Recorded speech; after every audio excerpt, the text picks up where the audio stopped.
Well, this sounds good. How about some Audioengine A2 Plus speakers? These are small. Let me just tell you guys the dimensions first. I'm going to go through the specs. Right off the bat, just kind of like rattle them off so you guys can like go crazy about specs, because I want to get to what's important, and that's the sound quality that you get out of these somewhat small speakers. I mean, they're really small for the sound that's coming out of them. 6 inches, 4 inches, 5.25 inches, and in meters, it's about 70 meters, I think. It's about 2 hours wide, and if you're in Europe, 2 hours here, 1 hour here, and 4 hours here. First off, right off the bat, guys, these things are impeccably manufactured. Like, they are really well done. They always make stuff that just feels so good to the touch, really solid. Everything, every seam is like nearly perfect. So 60 watts, these are powered speakers, so you can use them at home. I would call them near field. They're not necessarily studio monitors. I know some people who use them for that. I wouldn't do it, but they are really good near field speakers, and they can fill up a small 12 by 12 room, 15 by 15, like your bedroom or your office, just fine for that. 60 watts, 30 peak per channel, 15 watt RMS. So the drivers. Down here on the bottom, we have a 2.75 inch, it's an R-mid fiber driver, and then we got a silk tweeter up here on the top that's 3/4 of an inch, and the frequency response is 65 hertz to 22 kilohertz. 10k ohms, that's the unbalanced input impedance. All right, let's talk about what's important about these and why they're the Plus model.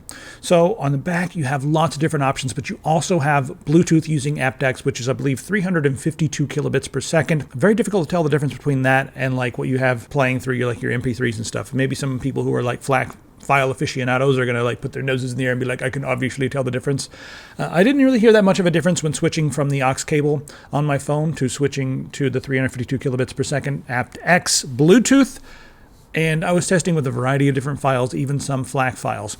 Now, when I play the tests, you guys are going to hear the music that I make, which is it's chiptune, so it's not going to have like the ridiculous audio fidelity of everybody who's testing things with Pink Floyd and all that sort of thing.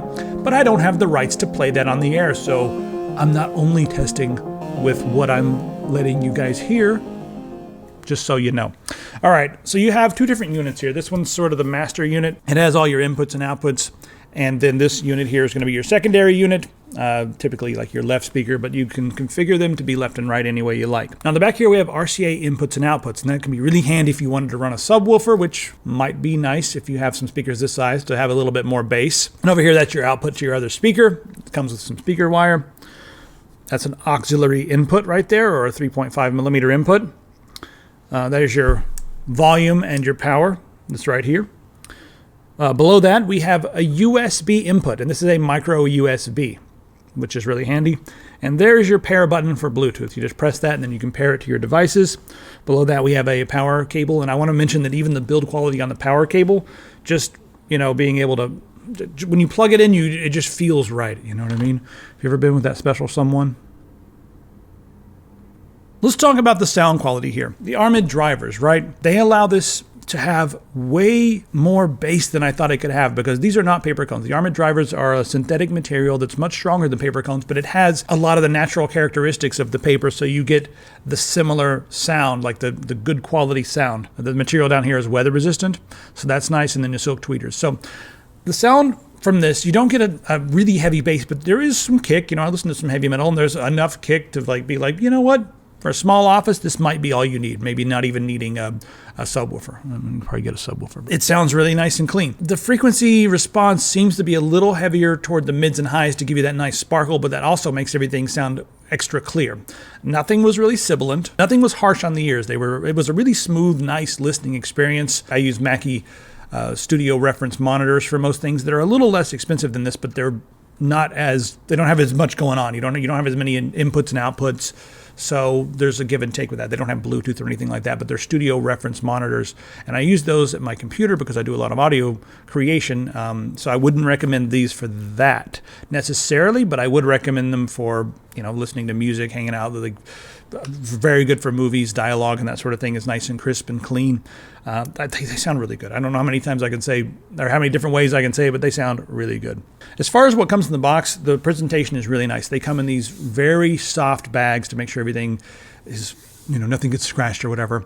It comes with your USB cable, your micro USB cable. It comes with your speaker cord to go between the two. You may need to get some longer for both of those. They're decently long enough, but if you want to run these all the way across the room, I wouldn't do that. They play nicer when they're a little closer together. If you're sitting at a desk, put them like on other sides of your monitor, and if you're in a bigger room, separate them a little bit more. But now for the best listening experience, I actually found that you want these to be pointed up a little bit, especially if you're sitting like close to them. I like them to be angled up. Now they make a wedge that you can get and put underneath these. I highly recommend getting these with the wedge. I didn't have that, so I put my wallet and some tape under these things. They sound better when they're pointing like up, unless you have them mounted up here. You can put them on two stands, but they sound best when they're about at your ear level. That's just what I think. And they do sound really good when you couple them with the subwoofer. In fact, these speakers with a subwoofer, they are clean and clear. Just maybe turn the bass down a little bit so you don't, I don't think it's that big of a deal, but you can crank the bass up a little bit on your subwoofers and equalize it down on your other equipment so that these are mostly just driving the treble. Sound better than most setups out there. Now let's talk about the price a little bit. For $279, you could probably get speakers that sound, have a similar sound quality for quite a bit less than this, and that's usually if you go with some studio reference monitors or something, but you're not going to get a lot of the features. And you're also not going to get the build quality always. The Mackie speakers I have, they were 150, something like that, maybe a little more, but they sound really, really good. But they're bigger, they're heavier, they don't have Bluetooth, they don't have as many ins and outs in the back, so you're really paying for the build quality, you're paying for the technology, and you're also paying for just everything you get here on the back. So there's a lot of people out there who are diehard Audioengine fans. How you guys doing? Ask them questions. I'm sure they'll give you guys experience. These are my second set of Audioengine speakers. My first were the A5. I still got those. Those are great. I just don't use them on my main computer anymore, but because I'm using the studio reference monitors. But, if you're not creating music, I really do argue in favor of Audioengine. They're great. I wish you guys could hear these. Come over. If you're in town, call me. I'll bring them over and let you hear them. How about that? All right, guys. Thanks for watching. Be sure to head over to epicpants.com and get some of our gear and one of these 3360 based mice while we still have some of these left, and grab a keyboard. They are water resistant, and beer, other things. All right, we will see you guys in the comments and on the forum. It's the sound quality.